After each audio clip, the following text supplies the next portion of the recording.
Bismillahir-Rahmanir-Rahim. My respected viewers, as I said in my introduction, that in the first segment we would be discussing on behalf of Dabistan-e-Iqbal about the genesis of Muslims and outlining their identity as a nation in India, which was always emphatically claimed by our great leader, Quaid Azam Muhammad Ali Jinnah, the paragon of duty, devotion and dignity. The conception of a land called India was created by the Muslims, before whose rule the several parts were known by different names. In fact, having seldom known political unity, India was a collection of several countries with their distinctive languages and customs. Though it had a certain amount of homogeneity because of a common outlook on life, inspired by Vedantic philosophy of Brahmanic Hindi elite. The first ever impact of Islam in India came through an invasion from the Arabian Peninsula in the year 712 AD. The story of Muhammad bin Qasim, as said by Stanley Lanepool, is one of the new romances of history. The valley of Indus was invaded in 712 by the Islamic army of Al-Hajjaj, the governor of Chaldea. The young general conquered city after city, from Debul, Rawar, Brahmanabad in quick succession, paving the way for the conquest of the citadel of Multan. Muhammad bin Qasim, inspired by the teaching and practices of Islam, gave the liberal terms that the Arabs usually offered to all but inveterate foes of theirs. He imposed the customary poll tax, took hostages for good conduct, and spared the people's lands and lives, something that was unknown in India. He even left their shrines undesecrated. The temples, he proclaimed, shall be inviolate, like the churches of the Christians, the synagogues of the Jews, and the altars of the Magians. The Brahmins were protected and entrusted with high offices, for which their education made them indispensable. And the conqueror's instruction to all his officers were wise and conciliatory. The Brahmins were protected and entrusted with high offices, for which their education made them indispensable. And the conqueror's instructions to all the officers were wise and conciliatory. Deal honestly, he commanded, between the people and the governor. If there be distribution, distribute equitably and fix the revenue according to the ability to pay. Be in concord among yourselves and wrangle not, that the country be not waxed. Thus was the conduct of the Muslim rulers, adorned with their Islamic values, culture and customs in the very bosom of a premier region of India. The influence of Islamic mysticism and religious practice was not only recognizable in the major center of Multan, but the imprints of the magnetism spread far and wide into Sindh, Punjab and capital Delhi, where the vestiges of Islamic culture are clearly manifest even today.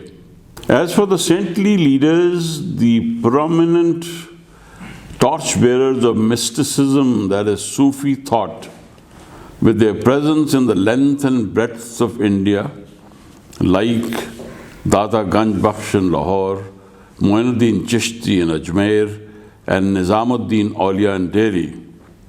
Besides, of course, Multan, which was the abode of many saintly personages. All of them became prominent centers which led to the propagation of Islamic thought and culture. Muslim rule in northern India had been firmly established by the late 12th century and remained strongly entrenched well into the 18th century. It warrants clarification that Mahmud Ghaznavi launched and personally led 17 invasions into the Indian heartland, culminating into the final assault on Somnath in Gujarat, Kathiawar, which became a topic of much debate and speculation in the annals of history. However, his monarchic rule remained confined to Punjab, besides Afghanistan, where his capital city of Ghazni was located, in eastern Iran and the Makran region. Punjab was governed on his behalf by his loyal slave Ayaz, whose exemplary virtue of loyalty was quoted by Allama Iqbal in a few of his verses. Thus, Indians themselves had gotten used to the idea of being de facto or potentially a single political unit with its power center in the epic city of Delhi. In the colonial period, India became the source of British wealth and power, and Europe was dazzled with the brilliance of the brightest jewel in the British crown. Thus was built a legend about India that entered fiction and song. And this was one ostensibly undivided India, but factually segmented into varied racial, religious, and cultural identities. The fissures remained hidden because they only helped the British in building up their power and were of little concern to anyone else in general.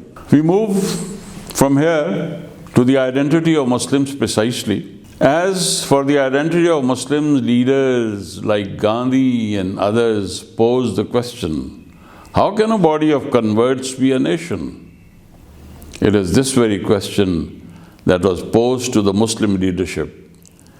In refined response to this derisive comment, Quaid Azam Jinnah responded with his famous words, "The Muslims are not a minority.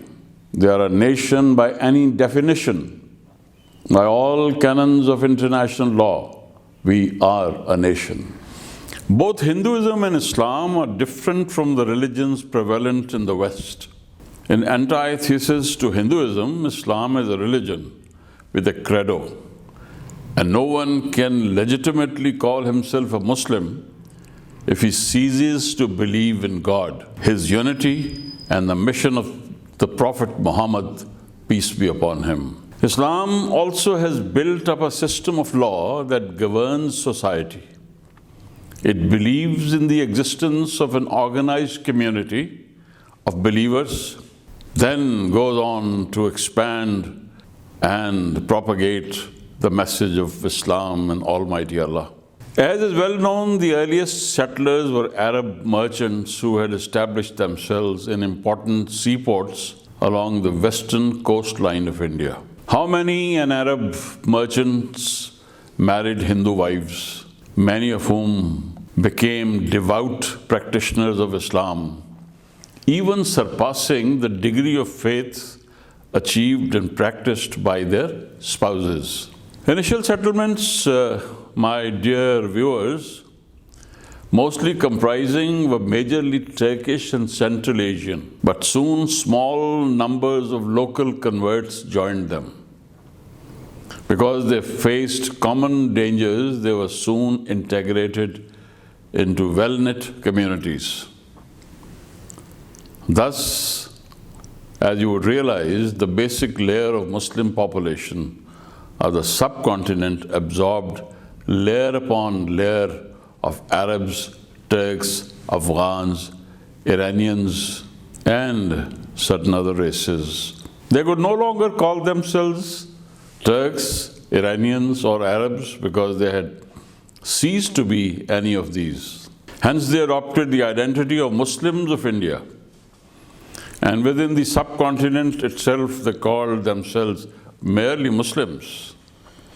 Implied in the Hindu thinking was the fallacious assumption that the Muslims of the subcontinent had everything in common with the Hindu except their religion, because they never understood what religion in terms of Islamic philosophy means.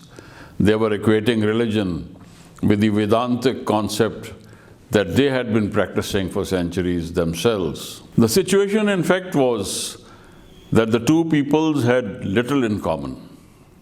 It needs to be emphasized that Islam and Hinduism build two entirely different kinds of society. But it was not only social structure that was different. The variance ran through all the details and nuances of their belief system and culture. The division runs through literature as well. It's a very interesting study. The best examples to illustrate this point are Hindi and Urdu as languages in their written form. Urdu, written in a modified Arabic script, had a large percentage of Arabic, Persian, and Turkish words in that order of frequency. Hindi was written in a Sanskritic script and had a similarly high percentage of Sanskrit words. In this manner, one language could become quite unintelligible to one who knew only the other language. And when it came to poetry, the difference went much deeper. In Urdu, the forms, the thought, and the imagery were borrowed from Iran and Central Asia. In Hindi, they were indigenous. Urdu believes more in metaphor than in simile, more in abstraction than in description, more in mystic verities than in mundane love, more in the philosophy of emotions than in actual emotions. Hindi poetry, on the contrary, relies for its charm upon a portrayal of the local environment.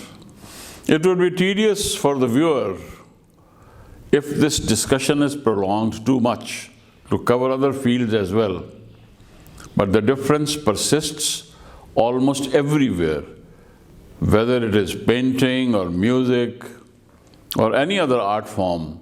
The difference is quite obvious and sharp, as in the overall cultural mosaic. How could two peoples with such divergence in their outlook, beliefs, mores, tastes, inclinations be molded into one without making one or the other or both to sacrifice something that had entered into the innermost recesses of their very souls? Under British rule, Hindus had organized a number of revivalist movements and were in haste to discard all traces of Muslim influence. The Muslims knew that in such a situation, the sacrifice, if it had to be made, would have to be entirely theirs. Their one concern ever since they set their foot in the subcontinent had been to preserve their faith, their culture, and their separate entity. After the fall of the Mughal Empire and the establishment of British rule, my dear viewers, the Muslims were subjected to discrimination, hostility. The Hindus had no compunction in taking advantage of the situation. They showed no fellow feeling for the Muslims in their adversity. Of course, the lesson was not lost upon the Muslims. When the Hindus organized the Indian National Congress under British inspiration, the Muslims showed no confidence in it. No two peoples who have such different views of history can have that shared perception of grief or felicity, of triumph or defeat, which is considered to be the basis of national feeling and ethos. The Muslims had themselves been victims of the aberration that they were a religious minority. Their instincts, however, did not support their forcibly assumed stance. Their holding themselves aloof from the Indian National Congress when it was organized was an open declaration that they did not consider themselves to be a part of the Indian nation. When they demanded separate electorates, my dear viewers, their deputation demanded of the Viceroy that the Muslims of India should not be regarded as a mere minority, but as a nation within a nation whose rights and obligations should be guaranteed by statute. That the status of being a mere minority continued to worry the Muslims. Maulana Muhammad Ali Jauhar said this in the Roundtable Conference, that the Muslims constitute not a minority in the sense in which the late war and its sequel had habituated us to consider European minorities. He was talking of the First World War, which was fought on the basis of petty nationalism, minorities and ethnicities, etc., etc. A community that in India alone must be numbering more than 70 millions, Maulana Jauhar said, cannot easily be called a minority. When the Muslim majority areas also began to contribute to the leadership of the community, a change was bound to occur. Chaudhry Rahmat Ali, for instance, a student in England, saw the greatest aberration in the Muslims being called Indians instead of a Muslim nation. And once, after the courage to take up the cudgels against a pervasive falsehood, the inhibitions created by the lack of acceptance of their true identity and substituting it with erroneous catchwords and phrases, and by misleading patterns of thought, vanished as if the nation had never existed. Then, led by a great leader, Quaid Azam Muhammad Ali Jinnah, the nation marched to its destiny of sovereign status and won the battle for Pakistan. And here onwards follows the story of the missionary zeal, utmost application of Jinnah's faith, inspired devotion, that the Muslim nation inhabiting India became a nation to reckon with. My dear viewers, I like to end this presentation with a quotation from famous Professor Dr. I.H. Qureshi, who says, the sea in the earlier days had been used by the Indians for commerce, but gradually the contacts with the outside world decreased. But owing to a number of natural seaports on the western coast, traders from west, particularly the Arab lands, increased phenomenally after the advent of Islam. The fact that Islam spread in the regions along the western coastline of India through the influence of the traders from the Arab world has been duly emphasized by Professor Thomas Walker Arnold, author of the renowned book, The Preaching of Islam. Thank you very much for your kind attention.